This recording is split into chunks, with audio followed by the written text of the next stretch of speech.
અમદાવાદના સરદારનગરમાં દબાણ હટાવવાની કામગીરી ઉત્તર ઝોનના સરદારનગર વોર્ડમાં કામગીરી કરવામાં આવી રહી છે। કમલ તળાવ નજીકના ગેરકાયદેસર બાંધકામ દૂર કરાશે।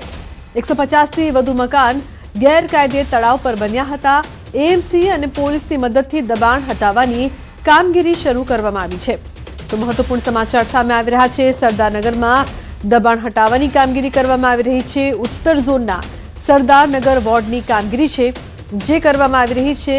કમલ તળાવ નજીક જેટલા પણ ગેરકાયદેસર બાંધકામ છે તેને દૂર કરવામાં આવી રહ્યા છે। 150થી વધુ મકાન ગેરકાયદે તળાવ પર। ઉલ્લેખનીય છે કે તંત્ર દ્વારા કાર્યવાહી કરવામાં આવી રહી છે। જેટલા પણ આજે દબાણો છે, ખાસ કરીને જે ગેરકાયદેસર મકાનો છે તેનું ડિમોલિશન હાલ કરવામાં આવી રહ્યું છે। તો ઉત્તર ઝોનના સરદારનગર વોર્ડની કામગીરી હાલ ચાલી રહી છે, જેના દ્રશ્યો અત્યારે આપ ટીવી સ્ક્રીન પર જોઈ રહ્યા છો। 150થી વધુ મકાનો છે કે જે ગેરકાયદે છે। પ્રણવ જોડાયા છે ફોન લાઈન પર વધુ માહિતી આપવા માટે। પ્રણવ, શું વધુ માહિતી ઉત્તર ઝોનના સરદારનગર વોર્ડમાં જે પ્રકારથી કામગીરી થઈ રહી છે? ચોક્કસ કહી શકાય કે જે રીતે અમદાવાદ શહેરમાં જેટલા પણ લેક આવેલા છે, તળાવો આવેલા છે નગરપાલિકા હસ્તકના, તેની અંદર જે પણ દબાણો થયા છે તેને દૂર કરવાની જે કવાયત છે તે નગરપાલિકાએ હાથ ધરી છે। અગાઉ ચંદ્રા તળાવમાં પણ 4 થી 5 હજાર મકાનો તોડવામાં આવ્યા હતા। ત્યારબાદ ઈસનપુરના જે લેક છે તેમાં પણ અનેક મકાનો તોડવામાં આવ્યા હતા। ત્યારે હવે આજે જે ઉત્તર ઝોનના સરદારનગર વોર્ડ વિસ્તારમાં આવેલું જે કમળ તળાવ કહેવામાં આવે છે તેની આસપાસ જે વોટર બોડીની આસપાસ રહેલા જે ગેરકાયદેસર બાંધકામો હતા તેને જમીનદોસ્ત કરવાની કામગીરી નગરપાલિકા અને પોલીસની સંયુક્ત ચાલી રહી છે। ખાસ કરીને આની અંદર 150 થી પણ વધુ જે મકાનો છે, જે આવાસો છે, રહેણાંક મકાનો છે તેનો સમાવેશ થઈ રહ્યો છે। તો સાથે જ અનેક ધાર્મિક એકમો પણ અંદર આવરી લેવામાં આવ્યા છે। મહત્વપૂર્ણ છે કે કોર્ટે પણ એક ટકોર કરી હતી કે જે પણ વોટર બોડી જ્યાં તળાવ હોય છે, જ્યાં પાણીની અવર જવર થતી હોય છે તે જગ્યા ઉપર કોઈ પણ પ્રકારના ગેરકાયદેસર બાંધકામો ન થવા જોઈએ।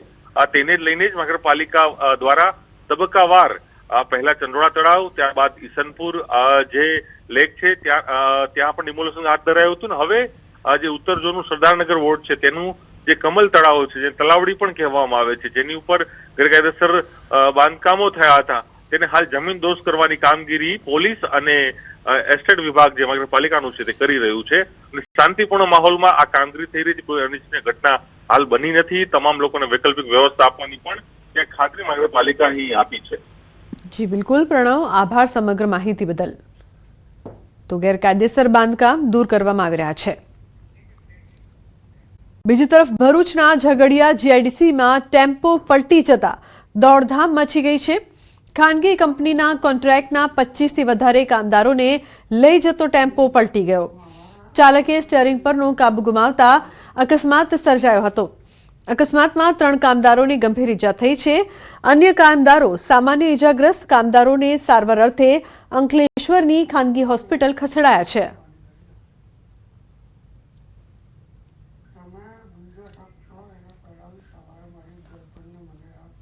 અન્ય સમાચાર છોટાઉદેપુરથી સામે આવી રહ્યા છે। બોડેલી ગામ નજીક રેલવે ફાટકમાં ખામી। ફાટકની એક બાજુનો બેરિકેડ અચાનક નમી પડ્યો। પસાર થતા કોઈ વાહન ઉપર બેરિકેડ પડ્યો હોત તો મોટો અકસ્માત સર્જાયો હોત।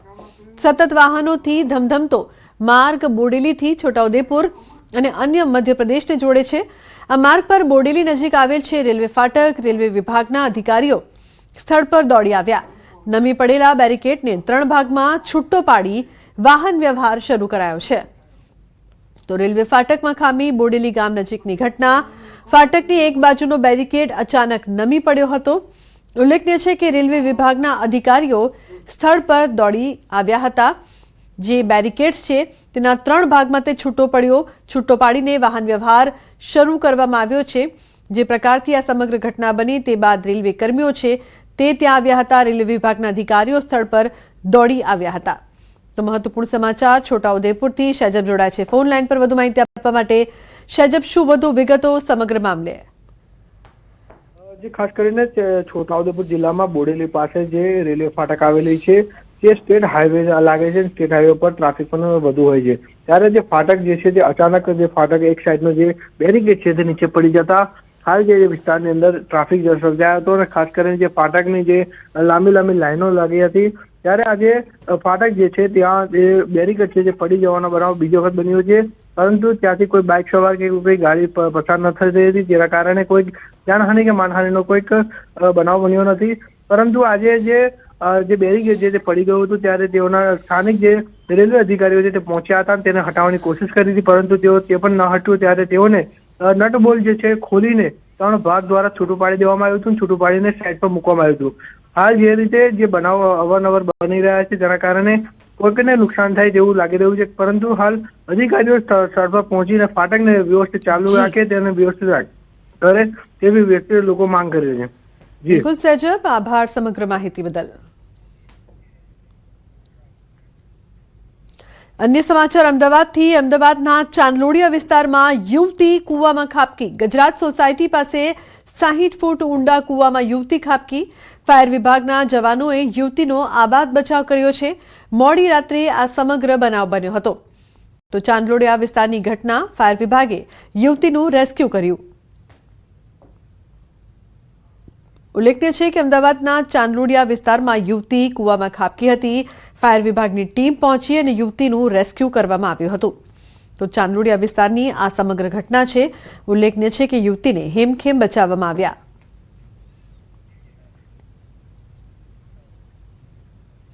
સમાચારની વાત કરીએ તો અમદાવાદમાં ગોગો સ્ટ્રીપ્સના વેચાણને લઈને પાન પાર્લરો પર તવાઈ. એસઓજીની તવાઈ. શહેરભરમાં ગોગો સ્ટ્રીપ્સને લઈને કાર્યવાહી શરૂ કરવામાં આવી છે. ગોગો સ્ટ્રીપ્સના વેચાણને લઈને વિવિધ પાન પાર્લરમાં તપાસ કરવામાં આવી છે. ડ્રગ્સની ગેરકાયદે પ્રવૃત્તિઓ રોકવા માટે એસઓજી દ્વારા કાર્યવાહી હાથ ધરવામાં આવી છે. તો શહેરભરના પાન પાર્લરો પર એસઓજી દ્વારા કાર્યવાહી કરવામાં આવી રહી છે. ડ્રગ્સની ગેરકાયદે પ્રવૃત્તિઓ રોકવા માટે આ મહત્વપૂર્ણ કાર્યવાહી થઈ રહી છે. ગોગો સ્ટ્રીપ્સના વેચાણ પર એસઓજીની તવાઈ. સમગ્ર અમદાવાદ શહેરમાં દરેક પાન અને ગલ્લા કે દુકાનો જે છે એને સર્ચ કરી અને લોકોમાં એક અવેરનેસ આવે કે ભાઈ આ ગોગો પેપર છે એ જે વેચતા હોય ત્યાં આગળ ડ્રગ્સ પણ વેચતા હોવાની એક માહિતી છે અને એક પરમિનન્ટ અમુક ગ્રાહકો બાંધેલા હોય એ લોકો આવીને લઈ જતા હોય છે. એટલે ખાસ હેતુ એ કે આની ઉપર કંટ્રોલ આવે અને જે ગોગો પેપર છે એ કોઈ કાનૂન ગુનાહિત નથી, એટલે એના ઉપર ખાલી કોઈ કાર્યવાહી થઈ શકતી નથી. પણ ગોગો પેપરની અંદર નાખી અને જે ડ્રગ્સ કે તમાકુ કે જે ગાંજો એ લોકો ભરીને પીતા હોય એ ગુનો બને છે. સરદારનગરમાં દબાણ હટાવવાની કામગીરી થઈ રહી છે. ઉત્તર ઝોનના સરદારનગર વોર્ડમાં કામગીરી કરવામાં આવી રહી છે. કમલ તળાવ નજીકના ગેરકાયદેસર બાંધકામ દૂર કરાશે. ઉલ્લેખનીય છે કે 150થી વધુ મકાન ગેરકાયદે તળાવ પર બન્યા હતા. એએમસી અને પોલીસની મદદથી દબાણ હટાવવાની કામગીરી શરૂ કરવામાં આવી છે. ઉલ્લેખનીય છે કે ઉત્તર ઝોનના સરદારનગર વોર્ડમાં આ કામગીરી હાલ થઈ રહી છે, જેમાં કમલ તળાવ નજીકના જે તમામ ગેરકાયદેસર બાંધકામ છે, ગેરકાયદેસર મકાનો છે, તેમનું ડિમોલિશન કરવામાં આવી રહ્યું છે. ઉત્તર ઝોનના સરદારનગર વોર્ડમાં આ કામગીરી કરવામાં આવી રહી છે. તો કમલ તળાવ નજીક ગેરકાયદેસર બાંધકામો હતા તેને હટાવવાની કામગીરી. સંવાદદાતા વિભુ લાઈવ જોડાયા છે વધુ માહિતી આપવા માટે. તેમની પાસેથી વધુ માહિતી લઈએ. વિભુ, જે પ્રકારથી જે ગેરકાયદેસર દબાણો છે, મકાનો છે, ખાસ કરીને 150થી વધુ, તે હટાવાઈ રહ્યા છે, આપ ત્યાં ઉપસ્થિત છો, શું વધુ વિગતો છે?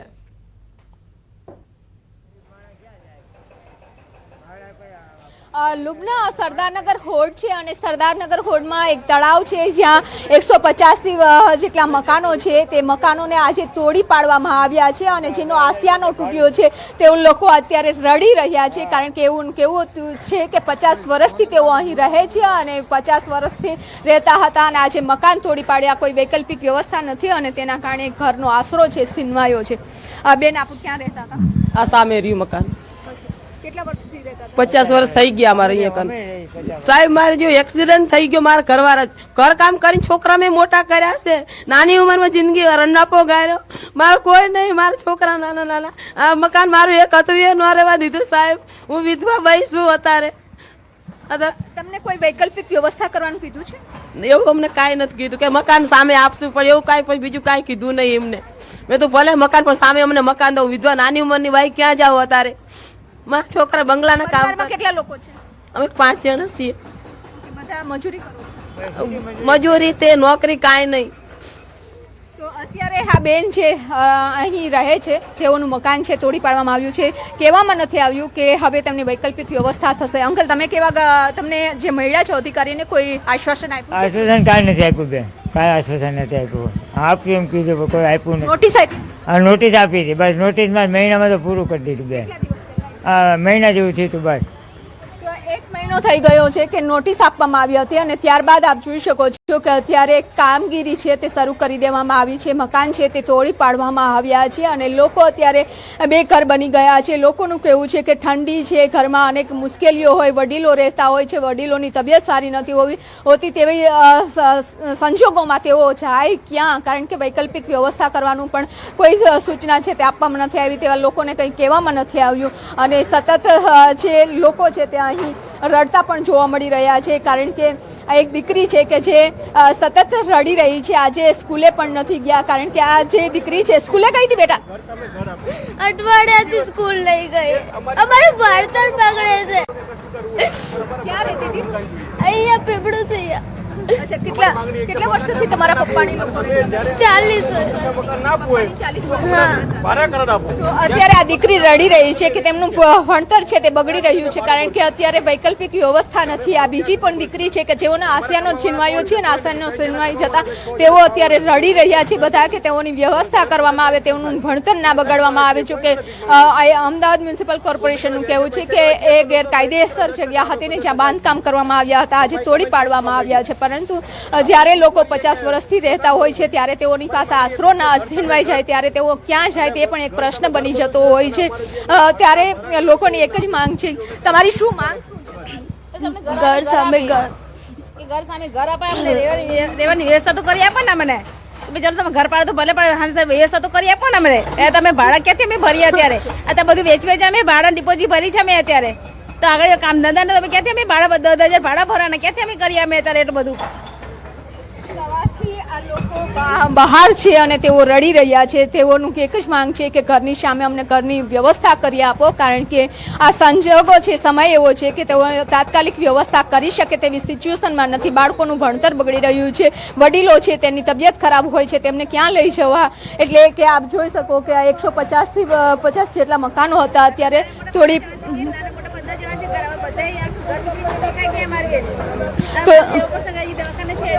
તો હા એક અનેક સમસ્યાઓ છે, પરંતુ જે કોર્પોરેશનનું કહેવું છે કે તેઓ અત્યારે સામાન છે તે રોડ ઉપર છે તે જોવા પડી રહ્યો છે અને અત્યારે એક બાજુ કામગીરી ચાલી રહી છે, બીજી બાજુ લોકો છે તે રડી રહ્યા છે કે તેઓની વ્યવસ્થા કરી આપો. તેઓની એક જ માંગ છે કે જે આ ઘર સામે અમને ઘર આપો. પરંતુ અમદાવાદ મ્યુનિસિપલ કોર્પોરેશન દ્વારા અત્યારે ગેરકાયદેસર જે બાંધકામો હતા તેને દૂર કરવામાં આવી રહ્યા છે અને તમામ લોકોની ઘર વખરી છે તે આપ જોઈ શકો છો કે એક બાજુ ત્યારે પડ્યા છે કે કઈ રીતે પડ્યા છે તે જોઈ શકો છો. પોલીસનો બંદોબસ્ત વચ્ચે લોકો છે અત્યારે એક પ્લોટિંગ છે અને ત્યાં એમનો સામાન રાખી અને તેઓ બેઠા છે કે હવે તેઓને ક્યારેક ઘર મળશે તે પણ એક પ્રશ્ન છે. શિયાળાની સિઝન શરૂ થઈ ગઈ છે, ઠાવેલી સવારે કડકડતી ઠંડી પડતી હોય છે અને બાળકોને લઈ તેઓ અત્યારે તમામ લોકો છે તે અહીં બેઠેલા છે તે જોવા મળી રહ્યા છે. બિલકુલ વિભુ, જે પ્રકારથી આપે વાતચીત કરી, મહિલાઓ છે, વૃદ્ધો છે, નાની નાની બાળકીઓ અત્યારે રડી રહી છે. શું ફક્ત 1 મહિના પહેલા જ નોટિસ આપવામાં આવી હતી અને અચાનક ઘર તોડી દેવામાં આવ્યા છે? અને જો નોટિસ પણ આપવામાં આવી છે તો કારણ કે ગરીબ લોકો છે, ક્યાં રહેશે, કઈ રીતે ગુજરાન ચલાવશે? કોઈ મજૂરી કરે છે, કોઈ ઘરકામ કરે છે. શું તંત્ર દ્વારા કોઈ વૈકલ્પિક વ્યવસ્થાની વાત કરવામાં આવી છે ખરી?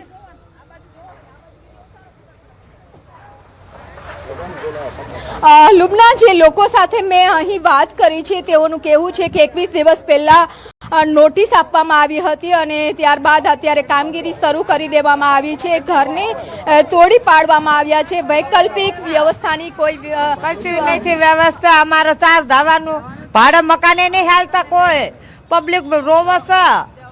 તો ભાડે મકાન નથી મળી રહ્યા, સાથે જ નાના બાળકો છે તે રડી રહ્યા છે, તેમનો અભ્યાસ છે તે બગડી રહ્યો છે અને તેઓનું કહેવું છે કે મકાન સામે મકાનની વ્યવસ્થા કરી આપે. અત્યારે શિયાળો છે, અત્યારે વૃદ્ધો પણ જે છે તે બેઠા છે. અમારા મકાન નથી.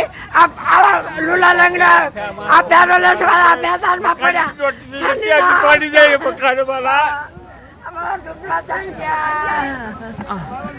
15 દિવસ એની ટાઈમ આપવો જોઈએ ને. તો ઓપરેશન કરાવેલું છે, આ એક જ વાત અહીં જોવા મળી રહી છે. 258 ની નોટિસ છે ને 257 ના મકાન પાડી દીધા છે એ લોકોએ. 258 ની નોટિસ છે ને 257 ના મારા મકાન પાડ્યા છે, વધારાનું કપાત લઈ લીધું. આ નાના નાના છોકરા છે, 2000 બોર્ડ ની પરીક્ષા આવી રહી છે, તો આ લોકો જાશે ક્યાં અત્યારે? વૈકલ્પિક વ્યવસ્થા શું જવાબ?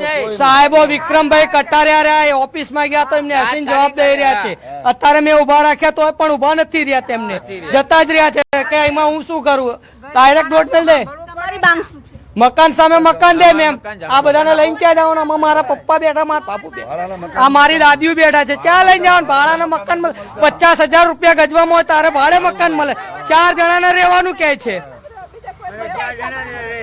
તો અત્યારે આ જે લોકોએ એસ્ટેટ કેવું છે કે એસ્ટેટ ઓફિસર સાથે વાત થઈ છે, બિલકુલ.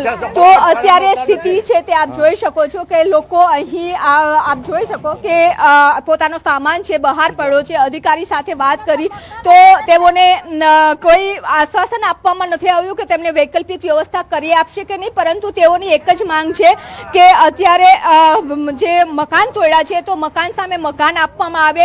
તેઓ લોકો જાય તો અત્યારે ક્યાં જશે? કારણ કે ક્યારેય પણ ભાડે રાખતા હોય છે તો મકાન એક ડિપોઝિટ લેતા હોય છે, 2 એડવાન્સ લેતા હોય છે, એટલે કે એ પણ એઓને પ્રોબ્લેમ થઈ રહી છે કે હવે શિયાળાની સિઝન છે, બાળકોના ભણતર બગડી રહ્યું છે તો જાશે ક્યાં? પરંતુ અત્યારે પોલીસના બંદોબસ્ત વચ્ચે આપ જોઈ શકો છો કે જે 150 મકાન હતા તેને અત્યારે તોડવાની કામગીરી છે તે ચાલી રહી છે.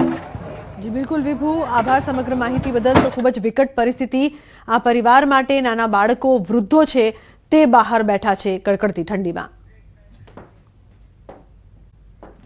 વડુ તળાવ પાસે રફતાનો કહેર, પૂરપાટ આવતી કાર શ્રમિકોના છાપરામાં ઘૂસી. પૂરપાટ આવતી કાર 5 લોકો પર ચડી જતા ઇજાગ્રસ્ત થયા છે. 5 વર્ષની બાળકીને 8 થી વધુ ટાંકા આવ્યા છે. કાર ચાલક નશાની હાલતમાં હોવાનો સ્થાનિકોનો દાવો છે. સ્થાનિકોનો આક્ષેપ છે અકસ્માતમાં ઇજાગ્રસ્તોનો માંડ જીવ બચ્યો છે. ઉલ્લેખનીય છે કે એક વધુ ઘટના જેમાં ઝડપથી આવતી કાર છે તે લોકોનો ભોગ લેતા લેતા બચી છે. પૂરપાટ આવતી કાર છે શ્રમિકોના ઘરમાં ઘૂસી 5 લોકો ઘાયલ છે. નવીન જોડાયા છે. નવીન, અકસ્માતની વધતી ઘટનાઓની વચ્ચે જે કાર ચાલક હોય છે તે નશામાં હોવાના આક્ષેપો થઈ રહ્યા છે. શું છે સમગ્ર ઘટના? ગઈકાલ મોડી રાતે એક બનાવ બન્યો જેમાં રામોલમાં જે શ્રમિકો જે રહેતા હોય છે તેવા ઝૂંપડામાં જે કાર ચાલક છે તેને કાર અંપાવીને અને 5-7 લોકોને ઇજાગ્રસ્ત કર્યા હતા.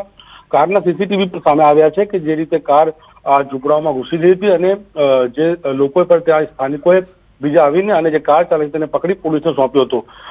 તપાસમાં જાણવા મળ્યું છે કે હાલ તમામ લોકોની જે સ્થિતિ છે સારી છે, ઈજાઓ પહોંચી છે, બાળકીઓ પણ છે, પરંતુ જે કાર ચાલક છે તેને ધરપકડ કરી ત્યારે જાણવા મળ્યું છે કે તે નશાની હાલતમાં પણ હોઈ શકે, જેના કારણે તેનું મેડિકલ રિપોર્ટ કરાવીને આગળની જે કાર્યવાહી છે તે કરવામાં આવી રહી છે. હાલ પોલીસ દ્વારા જે પણ ફરિયાદ નોંધી અને આગળની કાર્યવાહી છે તે શરૂ કરવામાં આવી છે. રૂપના જી બિલકુલ નવીન, આભાર સમગ્ર માહિતી બદલ. તો પોલીસ દ્વારા આગળની કાર્યવાહી કરવામાં આવી છે. તો પૂરપાટ આવતી આ કાર છે તે ગરીબોના ઘરમાં ઘૂસી જાય છે. તમામ લોકો ઇજાગ્રસ્ત છે. સાથે જે કાર ચાલક છે તે નશામાં હતો તેવો પણ આક્ષેપ કરવામાં આવ્યો છે. પૂરપાટ આવતી કાર શ્રમિકોના છાપરામાં ઘૂસી હતી. ઇજાગ્રસ્તો હાલ સારવાર હેઠળ છે અને સાથે જ પોલીસ દ્વારા આ મામલે વધુ કાર્યવાહી કરવામાં આવી રહી છે. તો સીસીટીવી દ્રશ્યો સામે આવ્યા છે જેમાં રામોલના વડુ તળાવ પાસે રફતાનો કહેર કઈ રીતે વર્ત્યો તે જોવા મળી રહ્યું છે. અમદાવાદમાં સનસનીખેજ અકસ્માતના સીસીટીવી સામે આવ્યા છે. તો રોડ પર આ કાર છે તે પૂરપાટ ઝડપે આવે છે અને તે બાદ 5 લોકોને ઘાયલ કરે છે. કારની ટક્કરથી 5 લોકો ઘાયલ, જેમાં એક નાની બાળકીને વધુ ટાંકા આવ્યા છે તેવું પણ સામે આવ્યું છે. તો અમદાવાદમાં અકસ્માતની ઘટના દિવસે ને દિવસે વધી રહી છે. કાર ચાલક નશામાં હતો તેવો પણ આક્ષેપ થઈ રહ્યો છે. આ પ્રકારની વધતી ઘટના ખરેખર ચિંતાનો વિષય. તો જે આરોપી છે તેને પણ પકડી લેવામાં આવ્યા છે. પોલીસ દ્વારા વધુ કાર્યવાહી કરવામાં આવી રહી છે. બિહારના નવાદા પોલીસની બેદરકારી સામે આવી છે. પોલીસે કેદીને હાથકડી લગાવી પરંતુ દોરડું ખુદ કેદીએ જ પકડેલું હતું. વધુમાં હાથકડી પણ એક જ હાથમાં જોવા મળી હતી. આ સ્થિતિમાં સ્વાભાવિક છે કે કેદી ફરાર થઈ જાય. આ વિડીયો નવાદા સિવિલ કોર્ટ નજીકનો હોવાનું મનાઈ રહ્યું છે. તો પોલીસે કેદીને એક જ હાથમાં હાથકડી પહેરાવી હતી, જે બાદ અનેક સવાલો. દોરડું પણ ખુદ કેદીએ જ પકડેલું જોવા મળ્યું. ઉત્તર પ્રદેશના એક ભાજપ નેતાને જન્મદિવસ પહેલા મળી 1.5 કરોડનો ઘોડોની ભેટ. હેલિકોપ્ટર અને લક્ઝરી વાહનોના શોખીન પૂર્વ સાંસદ અને કુસ્તી સંઘના પૂર્વ અધ્યક્ષ બ્રિજભૂષણ શરણસિંહને તેમના જન્મદિવસ પહેલા એક ઉત્તમ નસ્લના ઘોડોની ભેટ મળી છે, જેની કિંમત લગભગ 1.5 કરોડ રૂપિયા હોવાનું મનાઈ રહ્યું છે. ખાસ વાત તો એ છે કે આ ઘોડો દેશ વિદેશની ઘણી સ્પર્ધાઓમાં ભાગ લઈ ચૂક્યો છે. તેનો પાસપોર્ટ પણ બનેલો છે. ઘોડો આપવા આવેલા લોકોએ જ્યારે તેની કિંમત 1.5 કરોડ કહી ત્યારે બ્રિજભૂષણ શરણસિંહ પોતે આશ્ચર્યચકિત થઈ ગયા હતા.